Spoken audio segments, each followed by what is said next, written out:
Been an amazing conference. Thank you, Katie and GAPS, for putting this together, all the speakers. These have been some amazing presentations.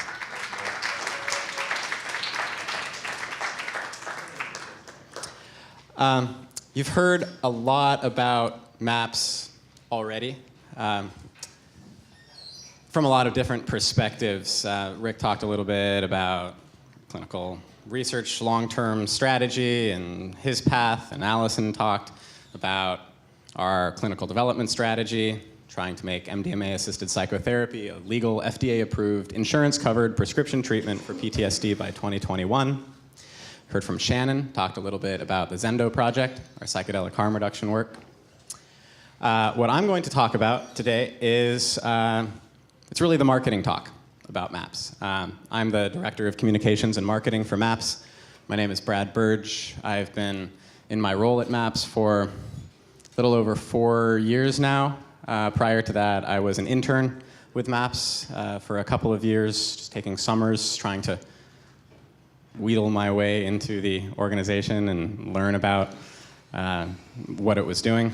I was originally writing my dissertation about it. I dropped out of grad school and figured that actually working in the drug policy reform movement was a little more along the lines of what I wanted to do.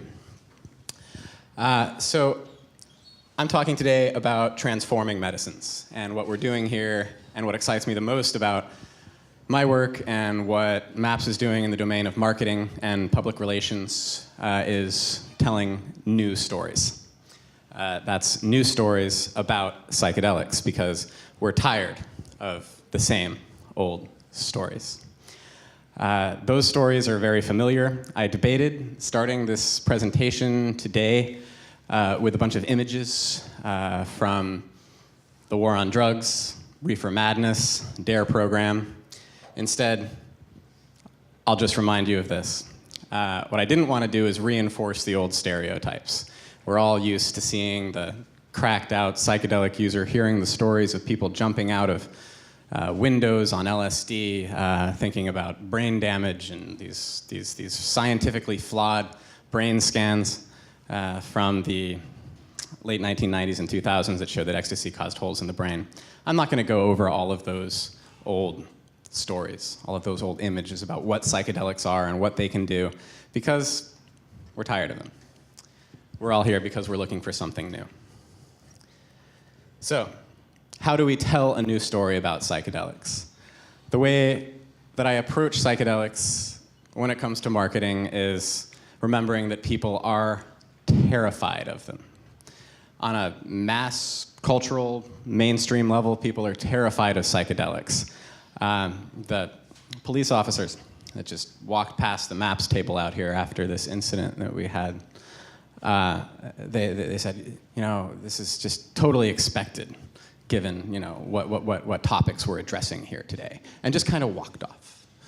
You know, and that doesn't say anything about the police officers here. They're great, you know, they're pretty chill. They're not our target, but it just shows that there's a lack of education here. There's stigma. There's an association between psychedelics and health problems, mental illness, criminal tendencies, all of these things. It's not their fault. It's not our fault for having these in our brains.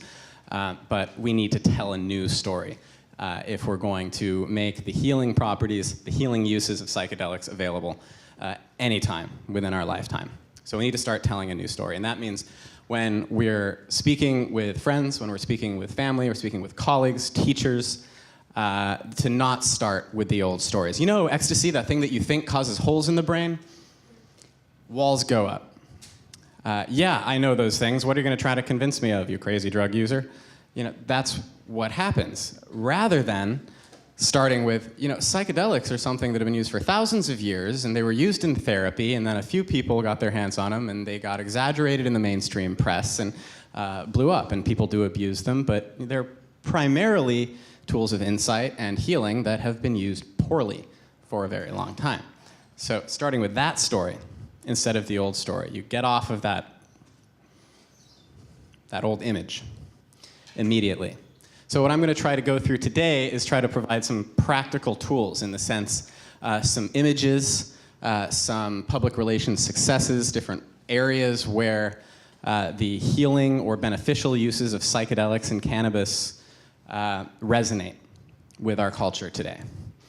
The reason I started working with MAPS is because I was looking at the history of medicine and the history of psychedelics and the history of drugs in general, and how we define drugs and medicines as medicines. And it was a very academic exploration. And what I realized is that we have some opportunities. And what MAPS realized is we have some opportunities. What Rick Doblin has realized for a very long time is that we have some opportunities in our culture where our culture is accepting of clinical research, of drug treatments, of certain approaches to doing science and to using medicine and to using drugs, where we can actually start to have a conversation.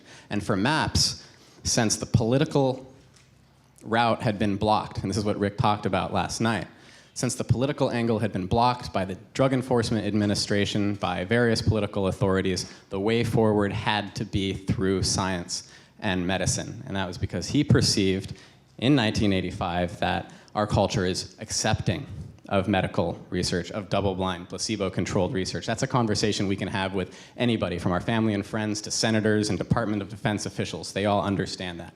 So this is what I'm talking about with an opening in our culture where we can start to have conversations.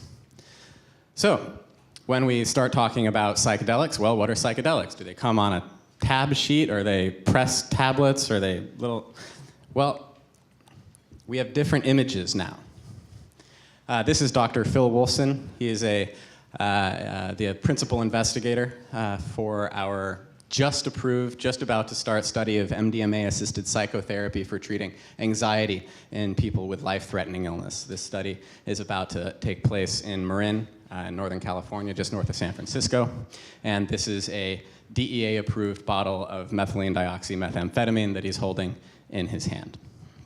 So this is the kind of image where we actually send our staff, our small but very much growing staff, to these study sites and just say, hey, Phil, can we take a picture of you holding the MDMA up underneath the hot air balloon and get this nice, hopeful.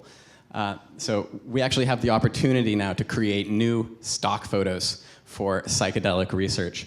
I'll just add that if anybody is in marketing or communications or just likes to spread the word about these things on Facebook, Twitter, that the Drug Policy Alliance has a really great archive of stock photography that they've created of marijuana users. So they've gone around and taken pictures of respectable marijuana users at various ages, ethnicities, orientations, all using marijuana in these helpful ways. And they offer this stock photography up for free for people. So we get off of these old, Rastafarian images, when we're talking about medical marijuana. It's like, well, that's not why they're using it, so why are we using this image? So changing the stock photography is, I think, a major step forward in re-representing what these drugs are. Here's another image of the MDMA, again, associated with the forms, with the clinical research. This also helps to shift the public perspective a little bit more. If you want to say, what's MDMA? Show somebody this in the actual DEA-licensed organic and synthetic chemical manufacturer bottle. This is legitimate medicine rather than an illicit drug. So we're not just telling any old story. We're helping tell the stories of actual individuals. What we try to do at MAPS when we're talking about drugs, whether I'm speaking with a journalist or we're publishing an article in our bulletin or just having a talk, we don't just start from anywhere. We don't focus on the drugs. We don't say, hey, we're really out here to promote LSD or MDMA or psychedelics. What we want to do is address people's healing. We want to focus on how these tools can be used for maximum beneficial purposes. So rather than coming out waving a flag saying, yay, psychedelics, although many of us very much feel that way, we come out saying there's some really useful ways to use psychedelics that are still risky, but perhaps less risky than other drugs. So again, starting the conversation in a different way can really help to get through some of these fear barriers that people have regarding psychedelics.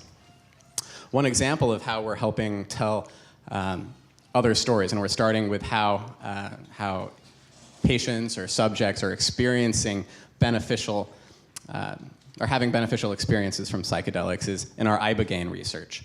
Now, ibogaine, which is, others have mentioned, legal in other countries of the world, ibogaine therapy is used to treat addiction, opiate addiction, alcohol addiction, nicotine addiction, and for all sorts of other uses. We're just about done with our 2 observational studies that we've set up looking at ibogaine-assisted therapy for addiction.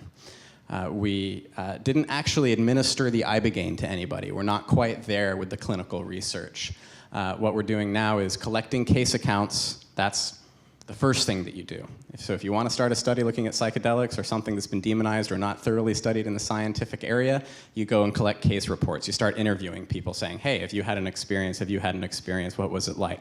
You put all of that together and you create a justification for an observational study. So what we've done is we've found various clinics, a couple in Mexico, one in New Zealand, where ibogaine therapy is legal, and we go to those places, or rather we have principal investigators who are MAPS sponsored, who are paid by MAPS to conduct this study, travel to these places and interview people before they go into treatment and then after they leave treatment. So this is an observational study where we're looking at people who are addicted to opiates, cocaine, other drugs, going into these treatment centers, having an experience, coming out, interviewing them afterwards for addiction severity, quality of life, and so on. Those results are going to be published this year, comparing both of those to study sites in New Zealand and Mexico. Overall, what we're finding is that people who go through these treatment sessions, they do emerge no longer addicted to opiates. Opiates in particular. We haven't looked statistically at all of the other ones, but ibogaine therapy does seem to help with specifically opiate addiction. Now, the huge caveat there is that when people go right back into the same situation where they were in previously, hang out with the same friends, same job or lack thereof, same activities, same everything, they almost 100% of the time go back to using. So ibogaine is coming forward now. We're starting to think about it as an addiction interrupter. It provides a window where you're no longer immediately seeking these drugs and you have a moment to take a breath, step back, change your situation. Again, this is only observational research. We've only looked at a couple of dozen subjects. If this is successful, and it's sounding like it's going to be, that could lay the groundwork down the road for some clinical studies where we actually do a double-blind, placebo-controlled study and actually administer the ibogaine to people. So that's kind of how we scale up with the clinical research. And that's one way that we're focusing on the actual treatments, the actual outcomes. This is an outcome study of ibogaine therapy for addiction. So again, not focused on the drug, saying, hey, ibogaine, it's great, let's go find a justification for it. Let's take these personal stories and use them to justify larger studies that can move us down the scientific path. Now, when I say we're telling new stories, new is very relative. Talking about the beneficial uses of psychedelics, it's not new. The therapeutic uses of psychedelics, it's not new. It's been known for thousands of years, maybe tens of thousands of years across human history. It's only in this culture today that it's foreign. Psychedelics haven't been prohibited, drugs haven't been prohibited until the last century. We've got all these years of human evolution and cultural evolution. It's only in the last century, really, that we've thought to prohibit them, at least within our own culture. Somebody may correct me if there's been an example of that in the past. I'd be happy to be wrong. So new is relative. We're telling new stories because we haven't heard them before. The people in power haven't heard them before. Not because this is the first time anybody's ever used psychedelics for beneficial purposes. I just want to make that very clear. Another area that we're starting to look into more and more, partly because it's growing exponentially in popularity right now, is ayahuasca. This is an image of an ayahuasca ceremony. Ayahuasca also, just like ibogaine, we're focused on the observational studies now. Now this is a big area right now of concern for the public perception of psychedelics. And in my opinion, it's the area of the greatest danger for us right now.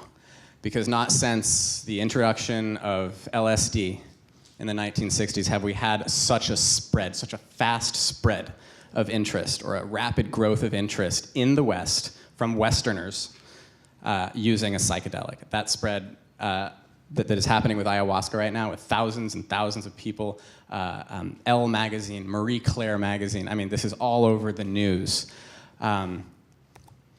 This is Life with Lisa Ling. Back in October, Lisa Ling actually went down with a camera crew, with a CNN camera crew, to an ayahuasca retreat center called Temple of the Way of Light in Peru. It's a fairly popular one. It's been around for a while and has a fairly good, very good track record of safety and outcomes for its participants. Now, Lisa Ling covered this. She ended the whole episode calling for more research. It was very, very positive. She actually went down and got cameras. You can see this online. It's on YouTube if you want to check it out. Got cameras into the actual ceremony, which can be hard to do because you don't want to interfere. You have to be talking with the shaman and the group that's putting it on. You have to be very careful. This individual here, this is Ryan LeCompte, a former United States Marine who suffered from post-traumatic stress disorder. Ryan was funded by MAPS to the tune of about $5,000, about what MAPS is getting here for our participation today. So this is where the money goes. It helps to transform public perception. So Ryan was funded, along with several veteran friends of his, to go down to this center, along with Lisa Ling. You know, CNN paid for Lisa Ling to go down and all the cameras and everything, but we funded Ryan to go down. So we were able to set up this amazing ceremony and get it on CNN and get Lisa Ling talking about how this is a really positive thing and having these really interesting conversations with Ryan. Ryan is now going to be the principal investigator of a new MAP-sponsored observational study of ayahuasca treatment for post-traumatic stress disorder, which is going to be taking place at, I'm not sure if it's going to be this particular retreat center, but a retreat center in South America. So again, an observational study where we're interviewing people before they participate and after they participate for the potential, for potentially starting a new clinical study down the road. And in the meantime, this is shifting how people are thinking about ayahuasca. And when I mentioned there being a danger, is that when ayahuasca is billed as, you know, is ayahuasca the next medical marijuana? I saw that headline somewhere, and of course it's not at all. It's not even remotely similar to marijuana. But that's what they ask, because, well, ayahuasca and marijuana, Schedule 1, right? They must be similar.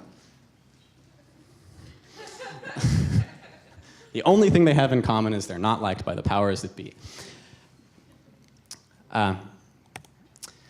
So here are just a few of the faces that have come out of our ongoing MDMA-assisted psychotherapy for PTSD studies. There has just been, I mean, there's just an outstanding, this blows me away. People are traumatized for 20 years. Everybody who participates in our study, every single one of these people had chronic treatment-resistant post-traumatic stress disorder. They've tried drugs, they've tried other psychotherapy treatments, and it didn't work for them. That's how they were able to get into our study. They all come out not qualifying for PTSD. They were in a variety of different studies, both military and non-military, sexual assault, violent crime, all over the map. And all of these individuals, plus many more, have voluntarily come forward wanting to speak to the press, wanting to share their story. And it's not just a public service they're doing. Many of these people that I speak with, this is one of my favorite parts of my job, is speaking with people who have just come out of these clinical studies, have just been given legal MDMA-assisted psychotherapy in a clinical study, and they're stoked, as you might imagine. But more than anything, they want to share their stories. And even sharing their stories for a lot of people is actually therapeutic. I know sometimes when I speak with journalists about my own experience, you know, American journalists, by the way, don't ask about my experience. They just say, tell me the story, tell me, I want to get going, I've got a deadline, I need to like, get the story out.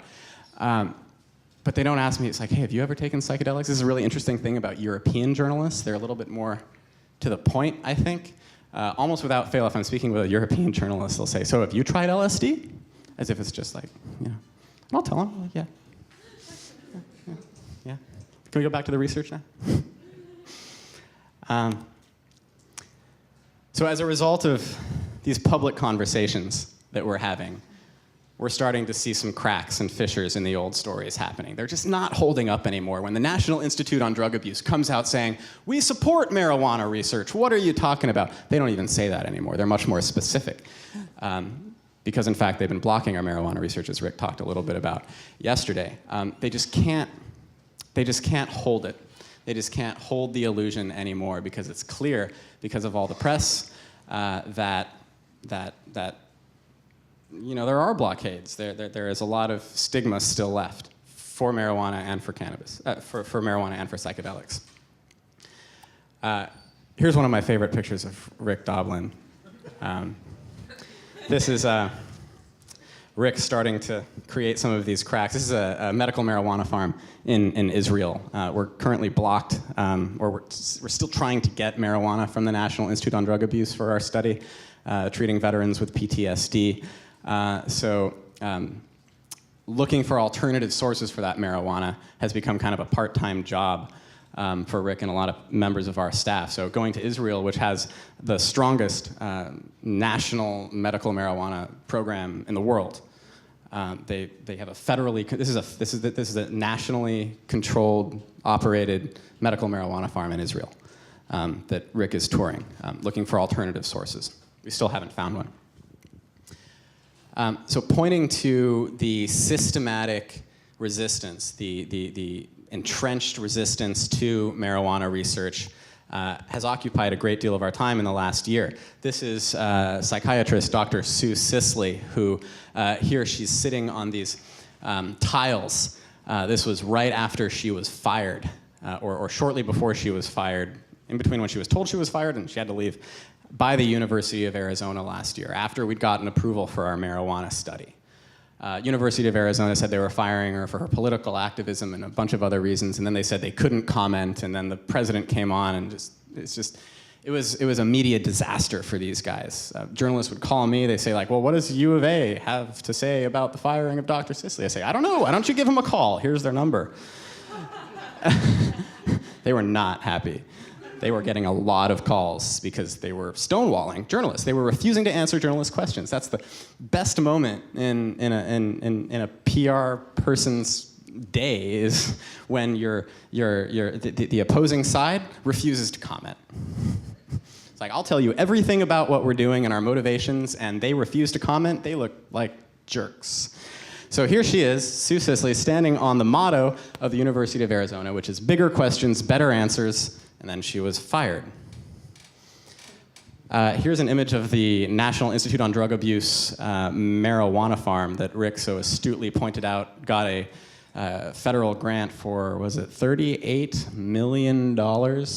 Maybe 68? 68? Yeah. This doesn't look like a $68 million facility. This looks like my buddy's grow room.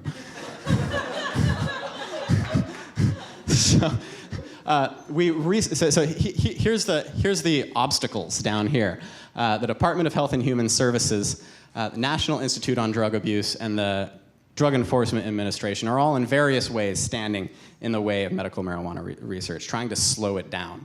Of course, there's all sorts of research into isolated and synthetic cannabinoids, non-smoking delivery systems, patches, pills, sprays, suppositories. The guy that runs this farm has a patent on a marijuana suppository.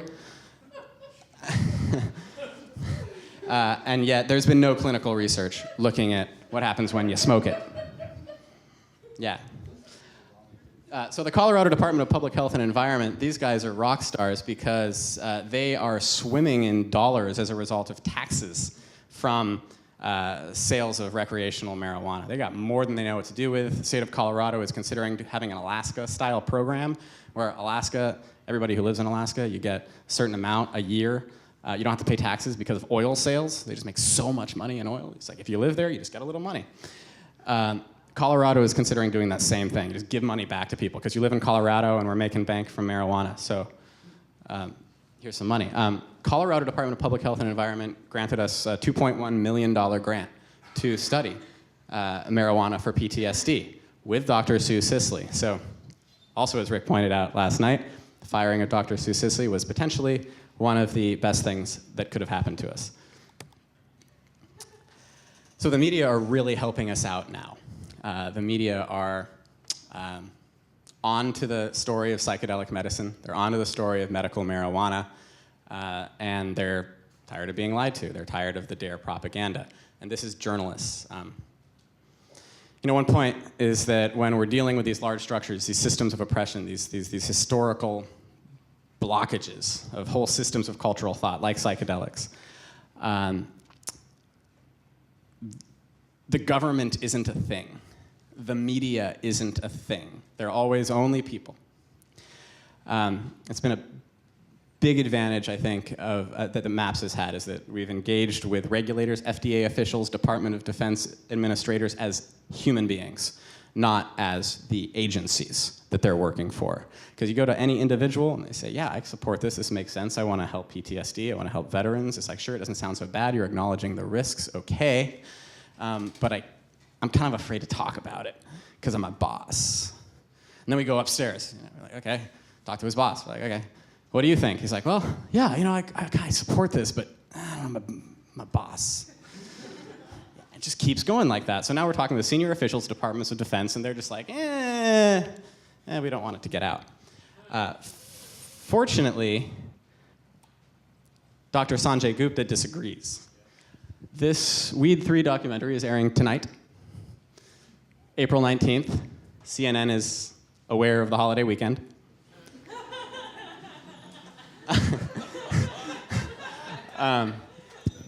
This is the third installment. Weed 2 aired 4 days before we got the first approval from the Department of Health and Human Services to purchase marijuana from the National Institute on Drug Abuse. It aired in March of last year. We got that approval 4 days later. So maybe it's a little bit of hubris, I don't know, but I think it could be that some of those people were watching Dr. Sanjay Gupta, who, by the way, was running for Surgeon General of the United States.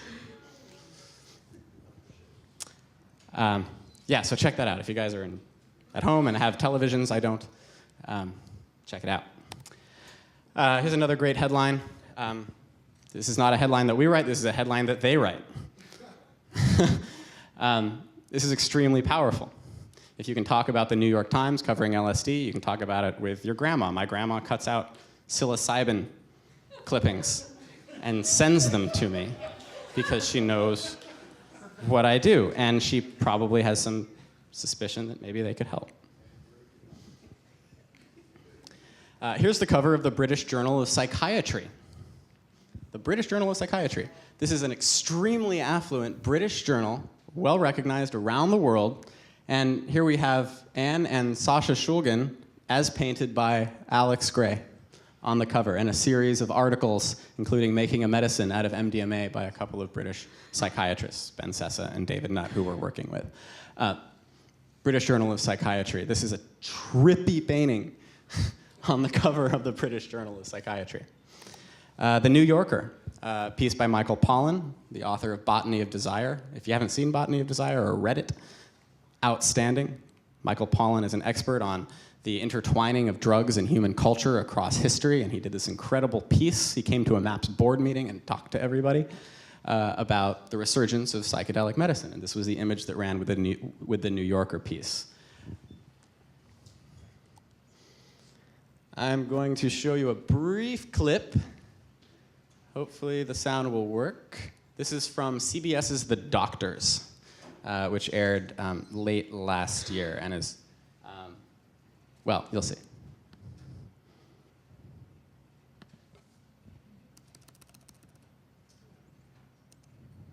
Maybe.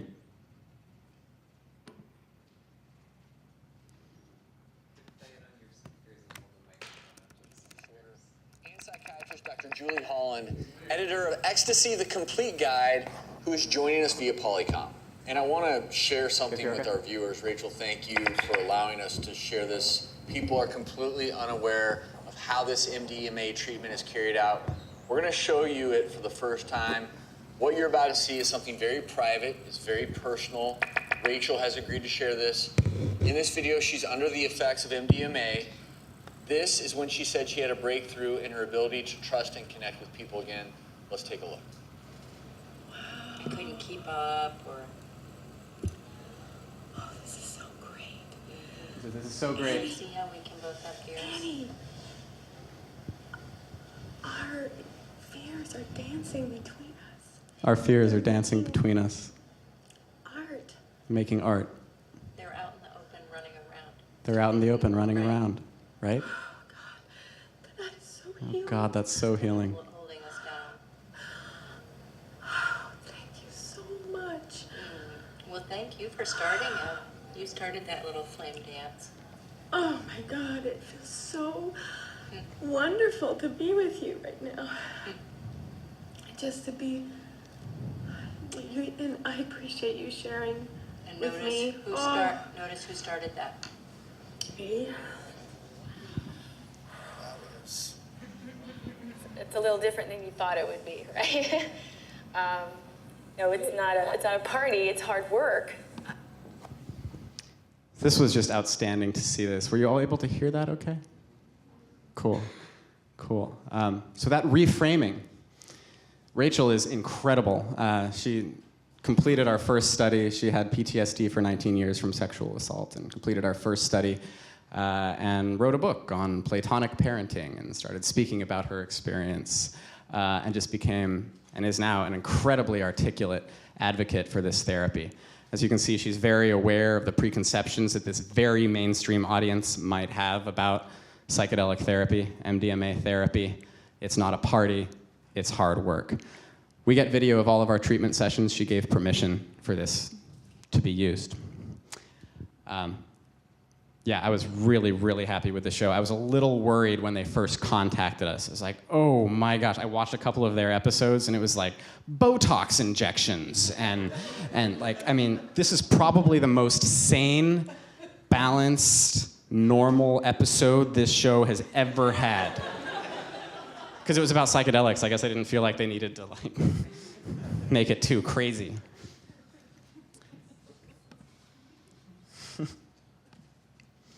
Here's just a few other of the sources. If you're ever talking with anybody that have covered our research, just in the last 6 months or so, this is a very, very small portion. We're covered several times a week. That's MAPS research, MDMA, PTSD, psychedelic medicine. Yeah, if you ever want to convince anybody that this is a mainstream thing, just show them this image. So it's not just MAPS telling this story. I mean, this is an entire community thing. Every single person just from being here and conferences, just like the whole broader psychedelic community is what's pulling this all together.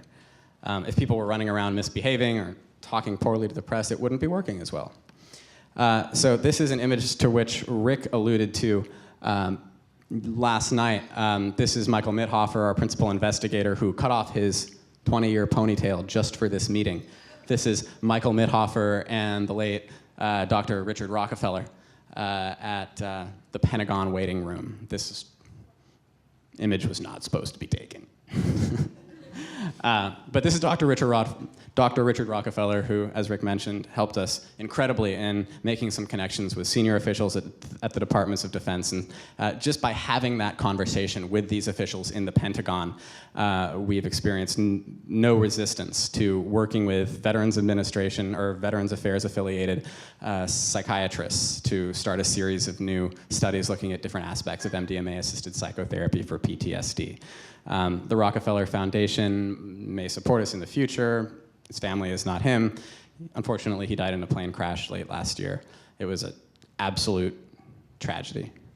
But the connections that he made will last forever, literally forever. He opened up doors that we couldn't open for 30 years and walked into the Pentagon. Yeah, he got Rick Doblin into the Pentagon. Yeah. This is another way that we're reaching out, and another way we're experiencing a great deal of success. Social media, the internet, and psychedelics have always gone together, and I think people really appreciate having a clear presentation of psychedelic research and facts and the current state of psychedelic medicine and spirituality. So all of these channels are blowing up right now. Facebook, we have over 130,000 likes. That's more than doubled in the last year. Twitter is the same, Pinterest, YouTube, Tumblr, Google+, and Reddit. These are all different areas where we're trying to expand our reach. And magnificently succeeding, more so than I even really expected. This was a total surprise. This $82,000 gift from Reddit, which came out of nowhere. They announced the Reddit Donate Initiative. For 3 days, we posted some images up on Facebook asking people who were already Reddit users to go on and vote for maps to receive it. Didn't think we were going to get it. We started asking people to vote for Arrowwood so they would get it. So they would be in the top 10. And 3 days later, they're like, oh, hey, they made this nice, Twitter made this. Or sorry, Reddit made this image. I didn't make this. They just like stuck a little maps t-shirt on the little Reddit guy.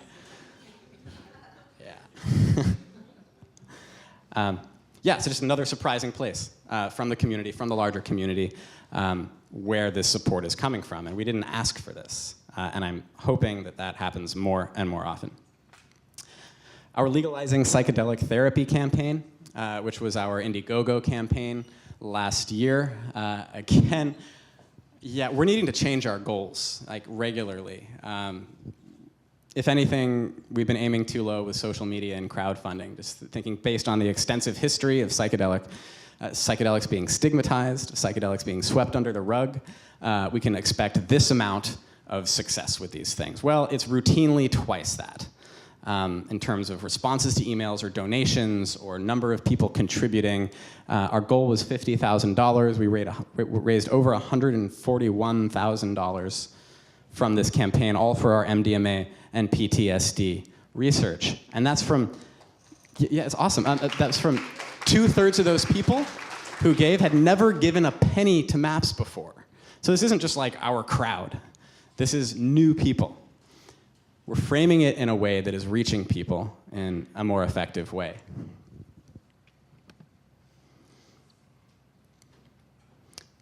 So because we're able to spread the word about what we're doing. We're able to market in a lot of ways, not just on the internet, not just our website, but also through our own publications. And having our own publications, having our own news source, and of course, activists and revolutionaries throughout history, since the invention of the printing press, have known how important printing is. So we have a MAPS bulletin. There's a few copies of an older edition circulating around, or there were earlier. This is our upcoming one. This is coming out spring 2015, just went to the printer last week. Special edition with a focus on psychedelics and policy, which, amazingly, we've never had a special theme on this topic. I'm really excited about this. Beautiful cover art donated by Android Jones. Yeah, just another way that we try to get the word out. We put this on tables in doctors' offices. You can send this to your grandma. I send it to my grandparents. Publishing books is another one. Here's an anthology that we published last year. Acid Test, LSD, Ecstasy, and the Power to Heal by former Washington Post magazine senior editor Tom Schroeder. An incredible book that weaves the stories of Rick Doblin, Michael Mithofer, our MDMA investigator, Nicholas Blackston, who's one of the veterans that I showed you in that previous image, that image of lots of faces, and several others. An incredible book, highly recommended. It got me back into pleasure reading. I was just reading it for work, but now I'm reading all sorts of other stuff just because it was so entertaining. I'm like, oh, reading is good. So the news stories also have a dark side. Ignoring the dark, ignoring the deeper aspects or the more challenging aspects of psychedelic experiences doesn't help us advance. It doesn't help us move forward. Timothy Leary was extremely excited about psychedelics, and we can be extremely excited about psychedelics too, but we have to be, on one hand, aware of how people are hearing us. I don't know that Timothy Leary was. And on the other hand, we have to recognize that there's risks. And recognize that there's a dark side. So part of that recognition, we are coming out with a new book, the newest book from Dr. Stanislav Grof, who's one of the founders, or the founder, rather, of transpersonal psychology. He's in his 80s now and has just finished a new collection of essays looking at the work of H.R. Giger, the Swiss artist who painted all of these fantastic, dark, terrifying, visionary landscapes, creatures. He was also the creator of the Aliens for the Alien movie. Now, H.R. Giger's insights, his paintings, his terrifying images of, I'm not even going to describe it because it's not safe for work. He described them as his nightmares. His nightmares would provide him with visions to paint these fantastic, horrific, often images. Stan Groff, in this new book, writes about, well, and he said to me when he was in the MAPS office, he's like, well, H.R. Giger was my friend, but now that he's dead, I can say that his nightmares were just his synonym for LSD visions. So H.R. Giger had a deep relationship with psychedelics and LSD. Here's an image of Stan Groff and H.R. Giger in his museum laboratory workspace. Here's Stan Groff, H.R. Giger, and Albert Hoffman having lunch to be a fly on the wall at those lunches. So we want to recognize the dark side. And of course, we also want to market, we want to promote how we're assisting people in making the most out of their darker experiences. The Zendo Project, which you've heard a lot about, is one way that we do that. Presenting it as a calm and collaborative space, as a place where people can learn how to work with difficult psychedelic experiences, as a place that is an alternative to hospitalization or to arrests when people are having difficult psychedelic experiences. This is another major aspect of our work because it balances out the clinical research side. It shows how we're still focused on community and we're trying to take some of these lessons that we're learning in psychedelic research and therapy and apply them to creating beneficial experiences that are not specifically medical or therapeutic. And that kind of moves us to the next stage of where we want to take it. Take psychedelic medicine after we have FDA approval. That's hardly the end game. That's a Trojan horse that is meant to carry psychedelics through into larger cultural acceptance. I think you're supposed to be secretive about a Trojan horse, but I don't think we need to be. So I want to encourage you, just like previous presenters encouraged you, to tell your own story and to make your own life and to decide how you want to get involved in the representation of the psychedelic story. Here's a beautiful image of Sasha Shulgin's laboratory. Sasha Shulgin, who first promoted the therapeutic use of MDMA among the therapeutic and artistic community in the Northern California area, definitely did this. He definitely had his own spin. He definitely made it his own. Throwing a little magic in with the science is helpful. It doesn't detract.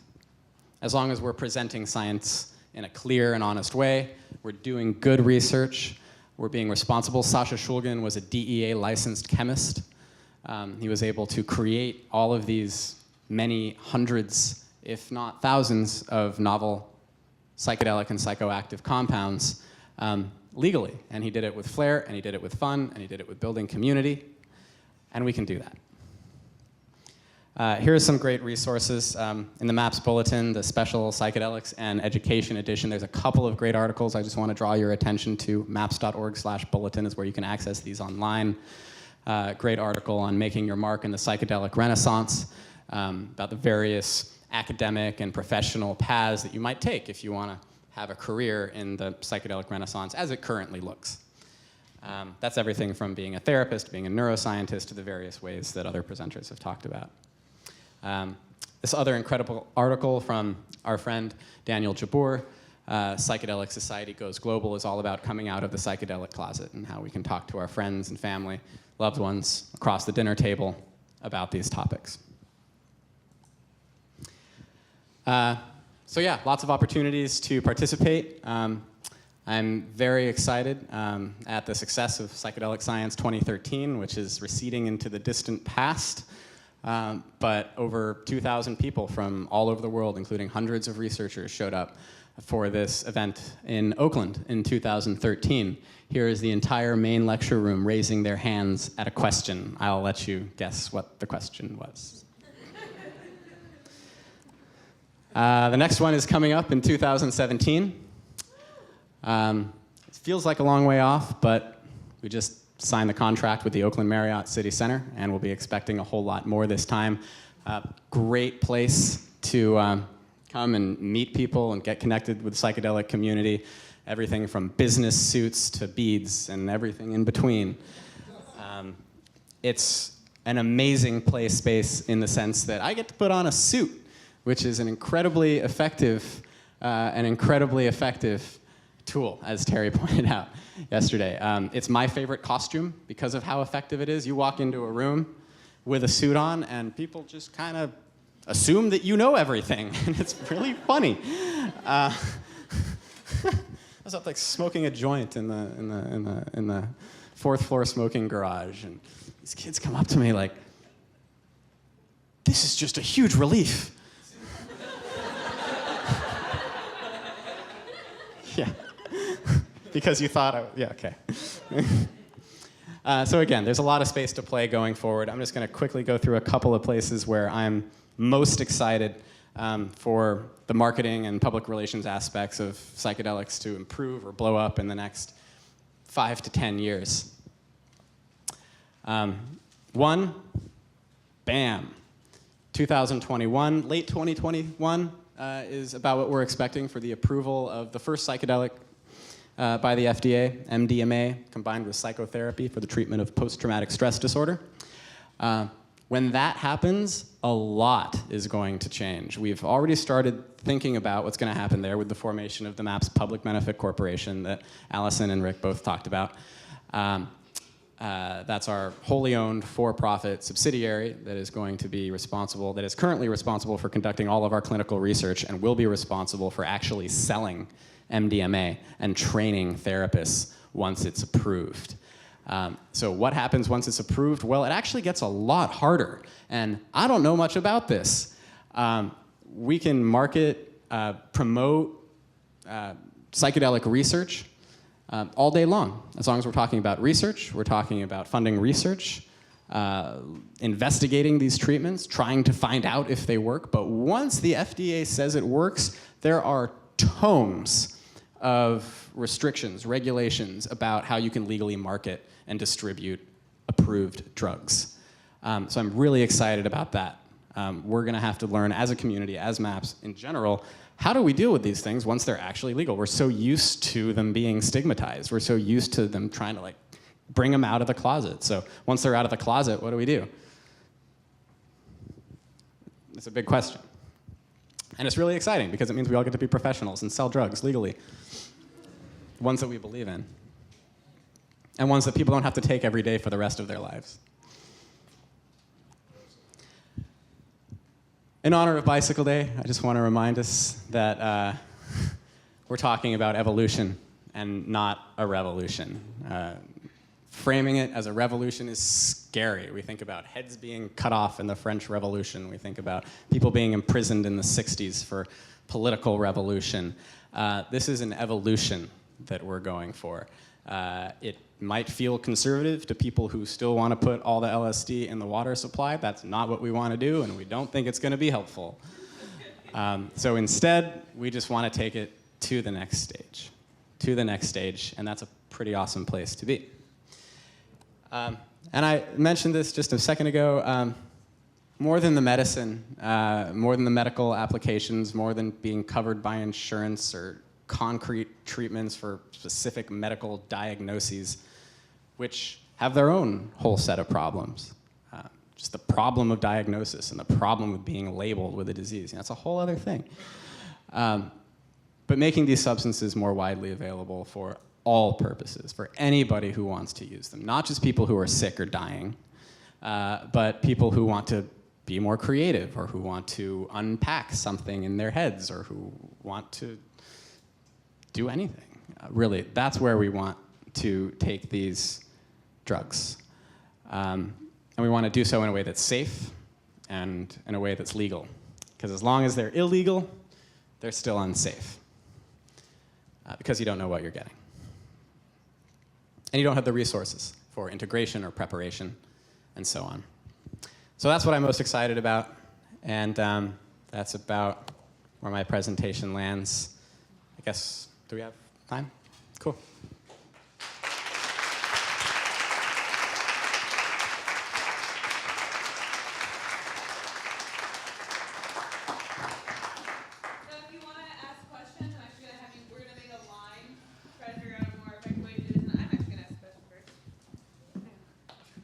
I thought you knew everything. What? I thought you knew everything. No. I guess so I've been going under this pretext of just thinking like, oh, I'm going to go to grad school, I'm going to go to CIIS, and then I'm going to like become a licensed therapist, and by then MDMA will be legal, and I'll just be able to just start doing it because I'm licensed. But as we saw from Irina's talk, it's like you guys don't know what that process will look like, it sounds like. So I guess my question is, with that information, like, should we wait? Do you think we should wait to figure out if we want to go to grad school for this, or should, I don't know, like what's your recommendation? Do you go to grad school or not? Is that? I mean, I guess, what is the best path for becoming a psychedelic if you want to actually be one of your psychedelic therapists? And because what I'm worried about is that it's going to end up being that you guys are going to require people to be psychiatrists, and I'm not interested in being a psychiatrist. Totally, yeah. Totally. Well, there's a couple of ways. So first of all, if people are currently licensed therapists, we do have a waiting list for people to potentially be phase 3 therapists. So when we scale up from phase 2 to phase 3 of our research program, we've got that. Now, when it's finally approved, when MDMA is finally approved for use in therapy, you're not going to have to be a psychiatrist to use it. You don't have to go to medical school. Yeah. Rather, you just need some sort of professional therapeutic licensing or certification, and you can be a marriage and family therapist. There's a million different ways you can use it. So when the treatments are approved, the goal is to have clinics, because again, this isn't a take-home treatment. This is always used in the context of a clinic in an inpatient setting. So these clinics will have to be managed by a physician, or there will have to be a physician there, because only a physician or a psychiatrist will be able to actually prescribe it. They'll have to have a license to prescribe it. But the therapists themselves, they can work for the physician, they can work separately, don't need to be a physician, any sort of therapeutic training. In addition to that, and this is the part where we're not quite sure where it's going to work, is are we going to have to require people to participate in a MAPS training program in order to use MDMA? The FDA might require that. Can I ask what that program would look like? I know one of the things you guys have been doing now that's been really interesting is that you're actually requiring your therapist to do MDMA psychotherapy before they can administer it legally. Yeah, we have a strong suspicion that experience with MDMA helps one to be an MDMA therapist. Maybe just a little bit. I mean, Maybe I think. So that training program is anywhere from a week to 3 weeks long. You'll pay to participate. That helps fund research into other indications. That'll go to the MAPS Public Benefit Corporation, which gets passed on to MAPS for more nonprofit research and development. It may include a completely optional MDMA session. It'll be much easier then because we won't need to enroll somebody in a study. You can just get prescribed it. So there will be training in our therapeutic method, which is a non-directive method. Lots of different psychotherapeutic methods woven into it, including cognitive behavioral therapy and other approaches too. So, yeah. Well, thank you, Brad. Yeah. Mm-hmm. Thanks, Katie. It's in 2009. In 2009, ruling between Church of the Holy Light and Queen in Oregon versus the Supreme Court, ruling that ayahuasca is legal is the reason why we can't do more studies in the States than having to go down to South America to do studies? Yeah. So there's a whole, in addition to this medical development, We're trying to create medical context. That's where MAPS is really focused right now. And then moving on to the broader culture. Thank you for the question. There's a whole other realm where psychedelics are achieving legitimacy, and that's in the area of religious use. It's a little slower. There's a couple of examples. Ayahuasca is one, this court case, for specific religious uses. So the Church of Santo Daime, the União do Vegetal, those are two South American syncretic churches that can use ayahuasca legally if you're a member of the church. Same goes for peyote and the North American Church. They also have permission to use peyote. There may be some other examples that I'm not thinking of, but that religious dimension is one dimension, but that does not enable broader use. You have to be a member of that church. And so with prescription access, you don't need to be a member of any particular church. Yeah, but that's a great area. I mean, it's a whole area of policy, of culture, of research, of just the religious legitimization of psychedelics is a parallel path that goes hand in hand with the medical.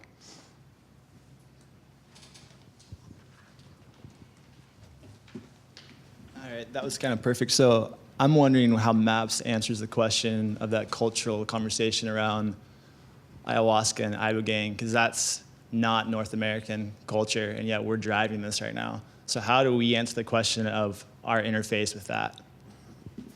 It's a great question. The long history of Western colonialism, of course, there's been many examples of times when Westerners have thought, oh, I have a great idea. Let me go make sure the rest of the planet knows about my great idea.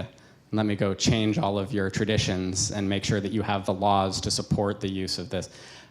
We don't want to do that. These indigenous traditions that have used ayahuasca and ibogaine for either hundreds or thousands of years, they have practices. They have settings that are safe. They have people who are knowledgeable about how to use them and the side effects and aftercare and all of that. And we want to enable those to continue and to continue to spread as much as possible. The idea of conducting clinical research into these is not to supplant or replace those in any way, but simply to make it more accessible in a Western framework. And our hope is that through that medical research, we'll be able to have more political support, more cultural understanding for those other groups that are using psychedelics legitimately, safely, effectively, in their own way, although non-medical. So there are groups that are working with those indigenous organizations in various ways to support that work. And I'd be happy to tell you a little bit more about it later. Yeah. Thank you.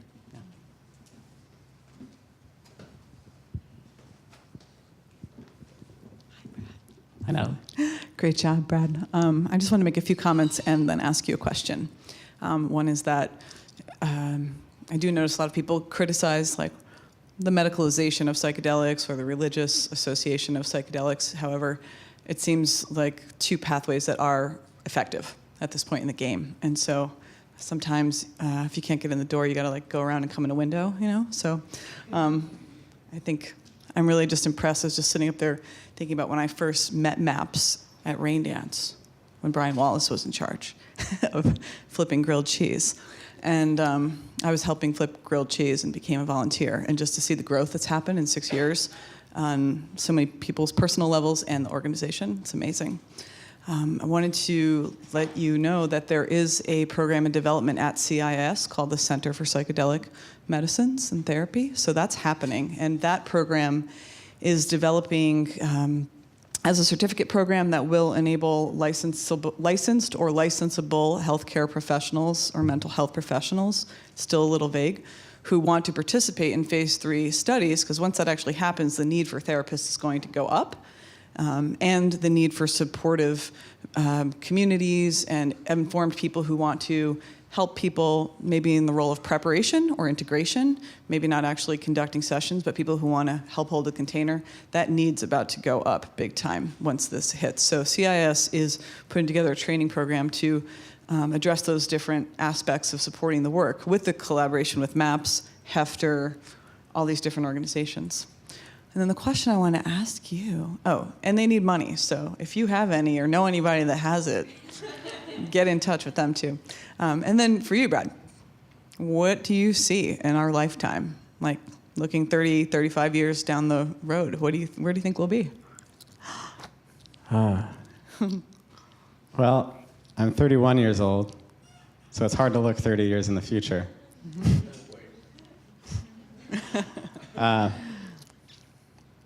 But yeah, things are moving faster, right? I mean, we're predicting 2021 to be the approval. We were predicting 21 to be the approval of MDMA last year, and we were predicting it the year before. So that's actually held. Okay. That estimate has actually held. So with MDMA approved, I mean, it's hard. It could dramatically ramp up, or MDMA could be the only one that's approved for 5 or 10 years, or it could be MDMA and psilocybin together, if Hefter Research Institute is able to complete the psilocybin research.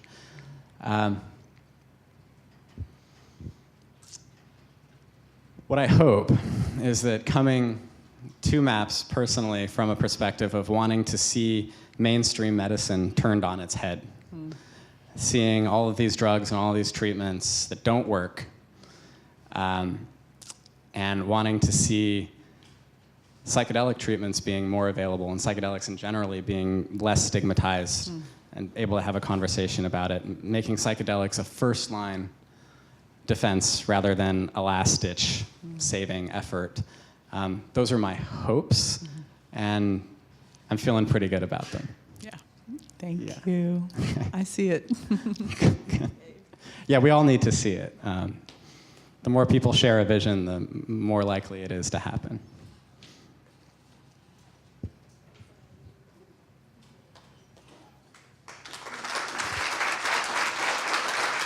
Thank you.